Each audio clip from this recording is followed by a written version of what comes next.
रघुवर दास जी अगर अपने बात पे कायम रहते तो आज वो सत्ता से बाहर नहीं होते। मुख्यमंत्री जी ने कहा है कि ये रोजगार का वर्ष हो। हमने जो वादा किया है हमने सीधे जनता से वादा किया है।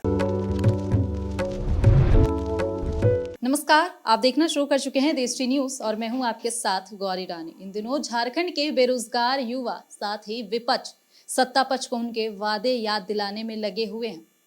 आज हम इसी मसले पर बात करेंगे। हमारे साथ बात करने के लिए कांग्रेस के प्रदेश अध्यक्ष राजेश ठाकुर हैं, लेकिन सबसे पहले हम यह जानने की कोशिश करेंगे सर कि आप दिल्ली से होकर आए हैं, सभी प्रदेश अध्यक्षों के साथ सोनिया गांधी ने बैठक की है, क्या कुछ उस बैठक में हुआ? देखिए, हम लोगों का पिछले 2 वर्ष से कोरोना के कारण कोई इस तरह की बैठक नहीं हो पाई थी और सदस्यता अभियान को लेकर पार्टी गंभीर है। और जो केंद्र सरकार का जो फेल्योर है, जिस तरह से पूरे देश में महंगाई चरम पर है, अर्थव्यवस्था चौपट हो चुकी है, रोजगार नहीं मिल रहे हैं, तो इन तमाम बातों को लेकर के बैठक हुई थी। और साथ ही 5 राज्यों में चुनाव होना है, तो किस तरह की किसकी भूमिका होगी, उन सारी बातों पर चर्चा हुई है। और सदस्यता अभियान को काफ़ी जोर शोर से चलाने का निर्देश मिला है। हम लोग 1 नवंबर को सदस्यता अभियान की एक विशेष सदस्यता अभियान की शुरुआत कर रहे हैं और 14 नवंबर से हम लोग जन जागरण अभियान चलाएंगे, जिसको लेकर के पूरे प्रदेश में दौरा करेंगे। तो हम लोगों को जो निर्देश मिला है आदरणीय श्रीमती सोनिया गांधी जी का, हमारे प्रभारी आदरणीय RPN सिंह जी का, KC वेणुगोपाल जी का, उसका अक्षरशः झारखंड पालन करेंगे। ठीक है, तो सर यही सवाल था सबसे पहले कि सत्ता पक्ष को विपक्ष और साथ में बेरोजगार युवा जो हैं वो वादे याद दिलाने में लगे हुए हैं। ये वर्ष नियुक्ति का साल बताया जा रहा था, धीरे धीरे साल भी बीतता जा रहा है, लेकिन क्योंकि मुख्यमंत्री हेमंत सोरेन ने भी 3-4 बार अपने भाषण में ये कहा है कि बहुत जल्द नियुक्ति आने वाली है, विभाग को भी अल्टीमेटम दिया हुआ है, लेकिन धरातल पर कुछ उतर कर चीज़ें सामने नहीं आ पा रही है। तो क्या हम माने कि ये साल नियुक्ति का साल होगा? नहीं, देखिए, नियुक्ति का साल तो है, नियुक्ति हुई भी है। किसी को शायद पता नहीं, भारतीय जनता पार्टी के लोग अखबार पर नहीं, ये सही है। नहीं, देखिए, पैमाने जिस वायदे जो किए जाते हैं वो 5 वर्षों के लिए होते हैं। ऐसा नहीं कि 1 वर्ष में सारे वायदे पूरे कर लिए जाए। सबसे पहले जिसके लिए झारखंड जाना जाता है, खेल खिलाड़ियों के लिए, उसको हमने नियुक्ति देने का काम किया। ये किसी से छुपा नहीं है। उसको भारतीय जनता पार्टी उसके लिए पहले आदरणीय हेमंत सोरेन जी और गठबंधन की सरकार को धन्यवाद करे। और जहां तक हमने जो वादा किया है, हमने सीधे जनता से वादा किया है।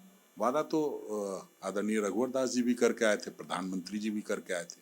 प्रधानमंत्री जी जो 2 करोड़ प्रतिवर्ष नौकरी देने का वादा करके आए थे, उस हिसाब से 14 करोड़ अभी तक नौकरी लग जानी चाहिए थी। तो अभी तक तो 14 करोड़ क्या 14,000 भी नौकरी छीनी गई है। ICMI की रिपोर्ट आती है, उसमें देश ही नहीं दुनिया ने जाना है कि भारत की अर्थव्यवस्था पूरी तरह से चौपट हो चुकी है और रोजगार नहीं मिल रहा है, लोगों को रोजगार छीने जा रहे हैं।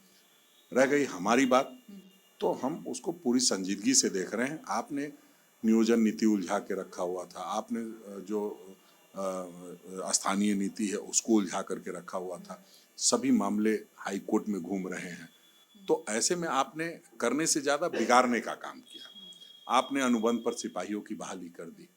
जो सहायक पुलिस कर्मी हैं वो आज उस पर बैठे हुए हैं, तो क्यों नहीं आपने संजीदगी से पूरी बात किया? रघुवर दास जी को तो वहां पर बैठने का हक नहीं होना चाहिए। सहायक पुलिस कर्मियों को उनको खदेड़ना चाहिए कि आपने ये कौन सी नौकरी दी थी जिसमें हम इस हालत से गुजरना पड़ रहा है। आप गलत तरीके से नियुक्ति करोगे, आप अनुबंध पर बहाली करोगे और आप फिर जा करके उनके साथ बैठे होगे कि नहीं इनको परमानेंट कर दिया जाए। आपको पहले कर देना चाहिए था, आपने मौका ही क्यों दिया? और आप अगर किए रहते तो आपको धक्का नहीं देते लोग, सत्ता से आप जो सड़क पे आ गए। तो इसी पर सर मेरा सवाल है कि पूर्व मुख्यमंत्री रघुवर दास भी सहायक पुलिस कर्मियों से मिलने गए थे। उन्होंने सरकार को अल्टीमेटम दिया था 1 हफ्ते का कि अगर सरकार इनकी मांगों पर विचार नहीं करती है तो फिर वो भी जाकर उनके साथ धरना स्थल पर बैठेंगे। 1 हफ्ते से ज्यादा हो चुके हैं, उनका कुछ नहीं, देखिए, रघुवर दास जी अगर अपने बात पे कायम रहते तो आज वो सत्ता से बाहर नहीं होते। वो बोलते क्या हैं सुबह में, शाम में क्या बोलते हैं, वो दोनों में अंतर होता था। जब आप सुबह में कुछ बात करेंगे और शाम में कुछ और बात करेंगे तो लोगों को लगेगा कि इन पर जो है शाम का असर है। और वो लगातार करते करते सरकार को ले डूबे। उन पर प्रधानमंत्री जी ने इतना भरोसा किया था लगातार कहते रहे डबल इंजन की सरकार है और वो लेट बैठे। अब रघुवर दास जी ने कह दिया, अरे जो कहते हैं कम से कम उसको तो करके दिखाइए। अभी आपके पास काम ही क्या है? काम तो कुछ है नहीं ना, आपको पार्टी में कोई पूछ रहा है, तो कम से कम आंदोलन के नजरिए वहां पर उनको जाके बैठना चाहिए, उनकी बात सुननी चाहिए, कहनी चाहिए। हम तो देख रहे हैं हमें क्या करना है, ये हम बाबूलाल जी से पूछ के तो नहीं करेंगे, और बाबूलाल जी और रघुवर दास जी के अल्टीमेटम पे तो हम नहीं काम करेंगे। हम तो अपने तरीके से अपना काम करेंगे। गठबंधन की सरकार है, सभी दल संजीदा है कि सहायक पुलिसकर्मी का मसला हो। क्या लग रहा है, क्या निकल कर आएगा उनके लिए? 1 महीने से ज्यादा हो चुके हैं, पर त्योहार भी आने वाले हैं, बच्चे को लेकर के आए हुए हैं, अब तो परिवार, उनके परिवार भी धरना पर बैठ रहे हैं, तो क्या लगता है? दोनों पक्षों को इस बात को समझना होगा कि आप किस वक्त बैठ रहे हैं। आप अगर त्योहार के वक्त बैठ जाएंगे, निश्चित रूप से आपको दिक्कत होगी। तो हम समझते हैं उनको इन सारी चीज़ों को उनको भी समझना चाहिए। सरकार भी उनको लेकर के संजीदा है, और हर बात चैनल पे बता दी जाए ये जरूरी नहीं है कि चैनल पे, देखिए चैनल पे बताने और बोलने के कारण ही तो उनका आधा काम नहीं हो पा रहा है। क्योंकि जो भी बातें हैं सरकार से, जब सरकार कह रही है कि हम संजीदगी से देख रहे हैं, हमें लगता है कि बहुत जल्द पुलिस कर्मियों की बहाली की भी घोषणा होने वाली है। और शिक्षकों का मसला है, जो जेटेड पास लोग हैं वो घूम रहे हैं, तो उनको किस तरीके से करना है उनकी बहाली, उस पर सरकार सब कुछ तय कर रही है।